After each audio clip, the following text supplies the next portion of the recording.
जय हिंद दोस्तों। आज हम लोग JCERT यानी Jharkhand council of education research and training model set paper है। सेशन आप देख सकते हैं 24-25। सब्जेक्ट इंग्लिश क्लास 9th का जो मॉडल सेट पेपर इसे हम लोग सोल्व करने वाले हैं। तो आइए हम लोग सबसे पहले देखते हैं पैसेज। ठीक है, आपका फर्स्ट में पैसेज दिया हुआ है तो और क्वेश्चन नंबर 1 to 5 हम लोग सोल्व करेंगे पैसेज को रीड करके। ठीक है, तो आपका बोला जा रहा है कि science has made a significant contribution in every aspects of modern life, यानी विज्ञान जो है आधुनिक जीवन के प्रत्येक पहलू में एक महत्वपूर्ण योगदान निभाया है। ठीक है, एवरी पर्सन, क्या बोला जा रहा है कि every person feels the effects of science in day to day life. प्रत्येक व्यक्ति जो है एवरी पर्सन अपने दैनिक जीवन में साइंस के प्रभाव को महसूस कर सकता है।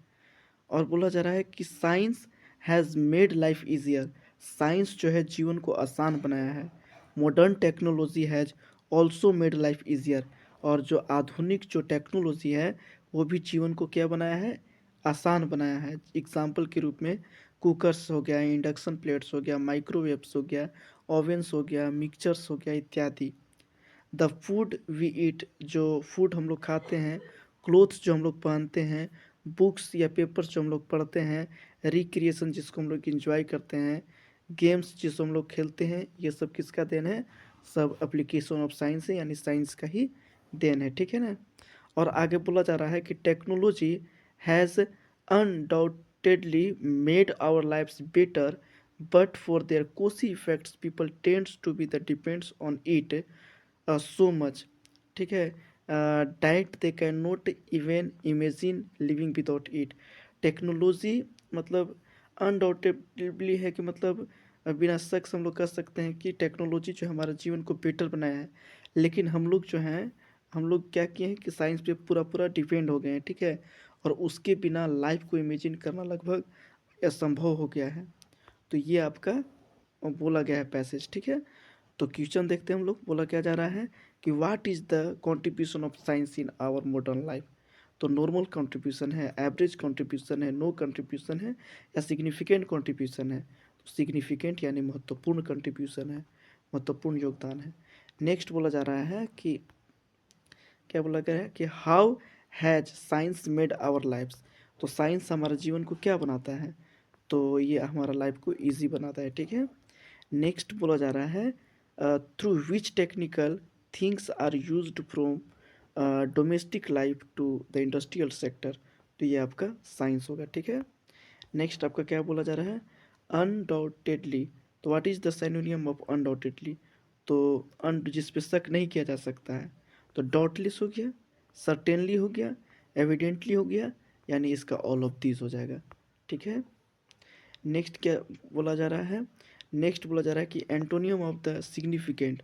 सिग्निफिकेंट यानी इम्पोर्टेंट का जो उल्टा क्या होगा, तो अनइम्पोर्टेंट, ये भी सही है, इनसिग्निफिकेंट ये भी सही है, यानी बोथ ए एंड बी इसका होगा। ठीक है, अब नेक्स्ट हम लोग, नेक्स्ट में भी आपका पैसेज ही दिया हुआ है। Read the flowing passage and answer the questions from 6 to 10। तो इसमें हम लोग देखते हैं पैसेज में क्या बोला जा रहा है। One one a bee felt thirty, sorry once a bee felt thirsty, यानी एक बार एक बी यानी मधुमक्खी को प्यास लगता है। ठीक है, it flew to a pond to drink water. ये पॉन्ड के पास आता है, तालाब के पास आता है क्या करने, पानी पीने। While drinking water the bees fell into the pond. जब वो पानी पी रहा होता है तालाब में, तो वो तालाब में क्या हो जाता है, पानी पीने समय गिर जाता है तालाब में। द डोव यानी एक कबूतर होता है, was sitting on the branch of a tree, यानी जो पेड़ है उसके ब्रांच पे एक डोव बैठा हुआ होता है, यानी कबूतर बैठा हुआ होता है। It saw all and decided to save the bee's life. ये सभी चीज़ देख रहा होता है और वो बीज को यानी मधुमक्खी को बचाने का निर्णय लेता है। ठीक है, द डोव थ्रीव अ लीफ। ये जो डोव होता है यानी जो पक्षी, यानी क्या बोलते हैं वो कबूतर, वो लीफ एक पत्ता जो है फेंकता है उसके पास। ठीक है, बीज क्लाइम्ड ओवर द लीफ, और बीज जो है उस लीफ के ऊपर क्लाइंब चढ़ जाता है, उस पत्ता पे चढ़ जाता है। Dry its wings and flew away, और अपना विंग्स जो होता है यानी अपना पंख जो होता है उसको सुखाता है और वो उड़ जाता है। आफ्टर अ फ्यू डे, कुछ दिन बाद, a hunter came to the forest, कुछ दिन बाद एक शिकारी जंगल में आता है, ठीक है। ही एम्ड टू द डोव, और डोव के ऊपर जो है एम लगाता है, ठीक है। डोव यानी जो कबूतर है उसके ऊपर एम लगाता है उसको मारने के लिए। लकली द बी सा द हंटर, और दुर्भाग्य एक तरह से क्या बोल सकते हैं, सौभाग्यवश जो है बीज यानी जो मधुमक्खी है उस हंटर को देख लेता है, और it flew to the hunter, it flew to the hunter and stung, stung मतलब डंक मारना, him hard on his hand, और उसका हाथ पे जोर से एकदम डंक मारता है। कौन? बीज। The Hunter missed his aim, और अपना एम जो है उसको मिस कर देता है, और the dove heard the gun shot and flew away, और डोव जैसे ही मतलब गन शॉट सुनता है वो उड़ जाता है, ठीक है ना। और इस तरह से जो कबूतर है वो थैंक बोलता है बीज को उसका एक तरह से लाइफ को बचाने के लिए, ठीक है, हेल्प करने के लिए। तो ये आपका पैसेज दिया गया है, तो आइए इसको हम लोग पढ़ते हैं। इसका क्वेश्चन क्या है? Where did the bees fly to the water? Where did the bee fly to drink water? तो कहाँ पे जाता है पानी पीने? तो पॉन्ड में, ठीक है। What happen to the bee while drinking water? जब वो पानी पी रहा होता तो क्या होता है? तो he fell from the tree, tree से गिरता है। It was shot by the hunter, hunter के द्वारा मारा जाता है। या नन ऑफ दिस, या it fell into the pond. तो ये होगा आपका बी, वो क्या पॉन्ड में गिर जाता है, ठीक है। नेक्स्ट आपका है who saved the bee's life? B के जो मधुमक्खी के जीवन को कौन बचाता है? हंटर बचाता है, या टर्टोइज बचाता है, फिश बचाता है, या डोव? तो डोव बचाता है, ठीक है। नेक्स्ट आपका है what did the bee do to save the dove lives?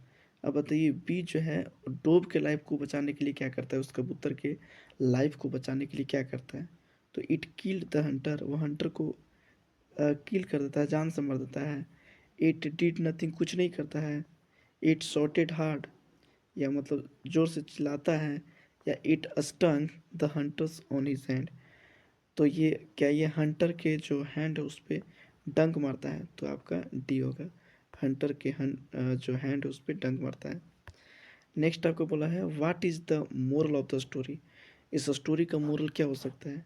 तो आपका ए होगा डू गुड हैव गुड, ठीक है, मतलब अच्छा करोगे तो अच्छा पाओगे। आइए हम लोग नेक्स्ट में आते हैं। क्या बोला जा रहा है? एज्यूम कीजिए कि यू आर अ सुनीता या सुरेश, ठीक है, आप सुनीता या सुरेश हैं, तो एक एप्लीकेशन लिखना है हेडमास्टर के पास। किस लिए? Asking him to make books available in the school library, school के लाइब्रेरी में बुक्स को अवेलेबल कराने के लिए। और क्या बोल रहा है? Complete the formal letter, formal letter ये भी ध्यान में रखना है, फॉर्मल लेटर है। और किन के पास लिखना है वो भी ध्यान में रखना है, ठीक है ना। तो इस तरह से जो मेन और किसकी चीज़ के लिए? तो बुक अवेलेबल कराने के लिए। तो आइए हम लोग देखते हैं। बोला जा रहा है कि टू, यहाँ पे ब्लैंक्स है, तो यहाँ पे क्या होगा? ऑप्शन नंबर 11 का आप देखिए, टू द हेड मास्टर, या ये द हेड मास्टर है, ये बताइए ये चारों ऑप्शन में कौन हो सकता है? तो कैपिटल से स्टार्ट होना चाहिए, चलिए कैपिटल से ये भी स्टार्ट है, ये भी स्टार्ट है, तो ये तो नहीं होगा, यहाँ पे कैपिटल से स्टार्ट नहीं है, ये भी नहीं होगा, ये कैपिटल से स्टार्ट नहीं है। अब देखिए द हेड मास्टर के बाद हम लोग ये क्या, हेड मास्टर के बाद हम लोग क्या देते हैं? कॉमा देते हैं, तो इसमें तो कॉमा नहीं है, यानी कॉमा इसमें है, तो ऑप्शन नंबर डी आपका राइट होगा, ठीक है। और हम लोग अब देखते हैं क्वेश्चन नंबर 12 में क्या बोला गया है। Sir we have a library period of 45 minutes every Saturday, ठीक है। We can not make blanks, तो वी कैन नोट मेक्स क्या? क्वेश्चन नंबर 12 का, we can not make the best use of this period, या the best use of this period. तो देखिए यहाँ पे क्या होगा? The best use of this period, यहाँ पे बेस्ट यूज ऑफ, तो पहली बात तो पहला तो ऐसे ही गलत हो जाएगा, क्योंकि बेस्ट है तो इसके पहले द होना चाहिए, ठीक है। और ये भी गलत हो जाएगा, सी, ऑप्शन 2 एलिमिनेट हो गया। अब एक इसका फिक्स फ्रेजेज है, ठीक है। मेक एक तरह से best use of the period, न कि this period. Use of the period यहाँ पे होगा, ठीक है, द पीरियड। दिस पीरियड यहाँ पे गलत है, इस तरह से ऑप्शन नंबर डी आपका राइट होगा, ठीक है। ऑप्शन नंबर डी आपका राइट हो गया। नेक्स्ट क्या बोला जा रहा है, नेक्स्ट बोला जा रहा है कि it is because many books are not available in the, या इसलिए हम लोग, ये क्या बोला जा रहा है कि we have a library period 45 minutes का हम लोग का लाइब्रेरी पीरियड होता है प्रत्येक सैटरडे को, और हम लोग जो है इस पीरियड को अच्छा से यूज नहीं कर पाते हैं। क्यों नहीं कर पाते हैं? क्योंकि यहाँ पे जो है बुक्स अवेलेबल नहीं है इन द, कहाँ पे अवेलेबल नहीं है बुक्स? तो ऑप्शन नंबर क्वेश्चन 13 का बताइए। तो हॉस्टल में, या स्कूल हॉल में, या क्लासरूम में, तो या स्कूल लाइब्रेरी। तो ऑब्वियसली स्कूल लाइब्रेरी, ठीक है, ऑप्शन नंबर डी। नेक्स्ट आपका क्या बोला जा रहा है, क्वेश्चन नंबर 14। यहाँ पे क्या है देखिए कि on behalf of my class I request you to add some more books to the library we shall be. याद रखिएगा शैल और बी के बाद हमेशा क्या आना चाहिए, एडजेक्टिव आना चाहिए, ठीक है ना। तो एडजेक्टिव आना चाहिए, तो इसमें आपका क्वेश्चन नंबर 14 में कौन होगा? तो 14 में आपका वर्ब हो गया। एडजेक्टिव आपका कौन है? यही है, थैंकफुल, ठीक है। तो यहाँ पे आपका थैंकफुल राइट आंसर होगा। अब हम लोग आते हैं क्वेश्चन नंबर 15 में। तो यहाँ पे हम लोग थैंकेंगे क्योंकि ये आपका फॉर्मल लेटर है, ठीक है। तो फॉर्मल लेटर में योर ओबीडियंटली, नहीं योर नहीं होगा, यहाँ पे क्या होना चाहिए, योर्स ओबीडियंटली। क्या होना चाहिए? पोसेसिव एडजेक्टिव होना चाहिए। तो यहाँ पे योर्स, सॉरी, पोसेसिव प्रोनाउन होना चाहिए, ठीक है। तो यहाँ पे योर्स होना चाहिए, योर्स ओबीडियंटली।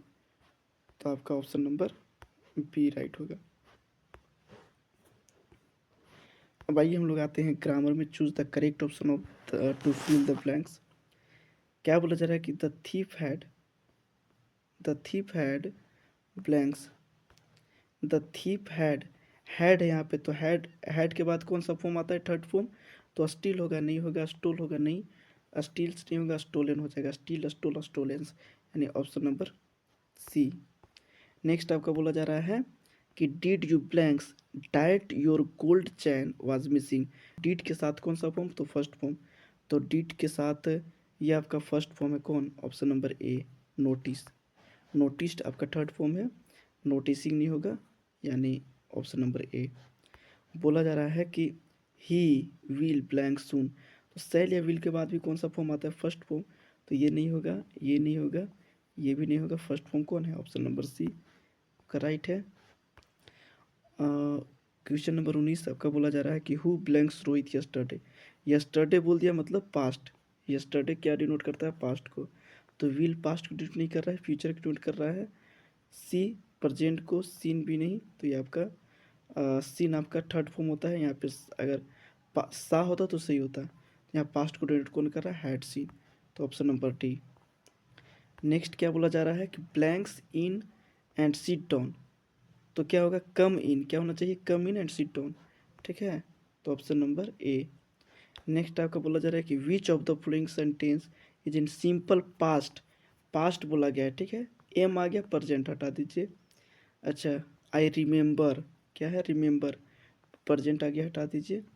यहाँ पे सिंपल पास्ट बोला जा रहा है, ठीक है, सिंपल पास्ट में हैड नहीं होता है। ऑप्शन नंबर डी बच गया, आपका डी राइट हो जाएगा। क्योंकि सीमा प्लस हेड, तो ये थर्ड सेकेंड फॉर्म आ रहा है, ठीक है, तो ये पास्ट को दर्शाता है। नेक्स्ट आपका है कि fill in the blanks with suitable non finite. Non finite हम लोग जानते हैं 2+ में वर्ब का फर्स्ट फॉर्म होता है। तो सुटेबल यहाँ पे नॉन फाइनाइट पढ़ना है। वी ईट क्यों? अराइव के लिए वी ईट करते हैं, स्टार्ट के लिए, या लिफ्ट के लिए, या लीव के लिए। तो जीने के लिए हम लोग खाते हैं। तो यानी ऑप्शन नंबर बी आपका राइट होगा यहाँ पे, ठीक है। क्वेश्चन 23 हम लोग देखते हैं, fill in the blanks with the suitable modal पर। तो मॉडल क्या होना चाहिए बताइए? तो हम लोग जानते हैं may God bless you, option number C. Which of the following sentence, क्योंकि हम लोग जानते हैं कि अगर जब भी आपको प्रे करना हो, ठीक है, विश करना हो, तो उसके लिए हम लोग मे का यूज़ करते हैं। नेक्स्ट आपका क्या है बताइए?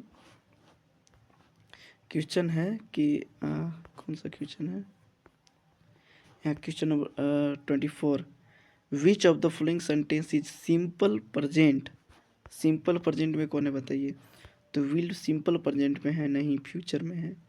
एम, ठीक है, लास्ट बोल दिया, पास्ट में चला गया, यानी ऑप्शन नंबर बी होगा।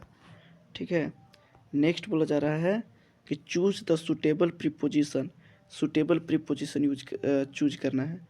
तो the soldiers are blanks war, in war, at war, of war या ऑन वार।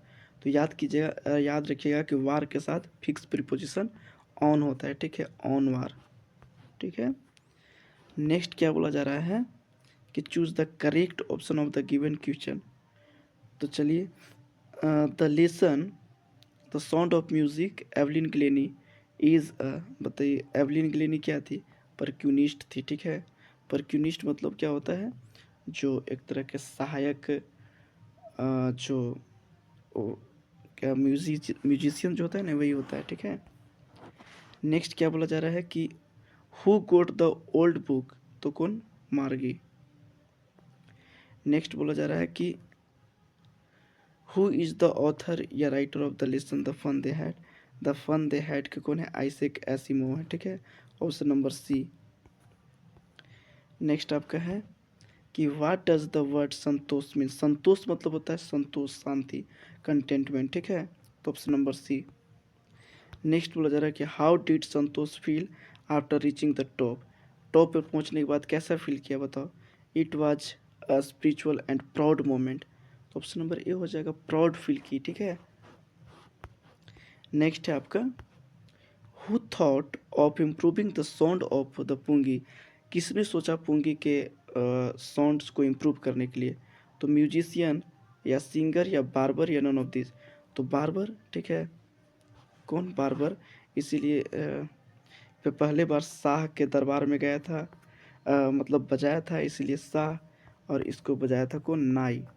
तो शहनाई इसका नाम पड़ा, पुंगी का नाम चेंज होकर के शहनाई, क्योंकि इसको नाई ने इसका क्या बोलते हैं, इसका वॉइस को, इसका साउंड को इम्प्रूव किया। तो इसका ऑप्शन नंबर सी हो जाएगा। नेक्स्ट बोला जा रहा है which of the given poem is written by Subramaniam Bharati. Subramaniam Bharati के द्वारा कौन सा पोएम लिखा गया है।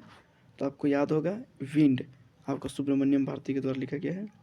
नेक्स्ट है what is the poet want to create a honey bee in the poem the lake of Innisfree.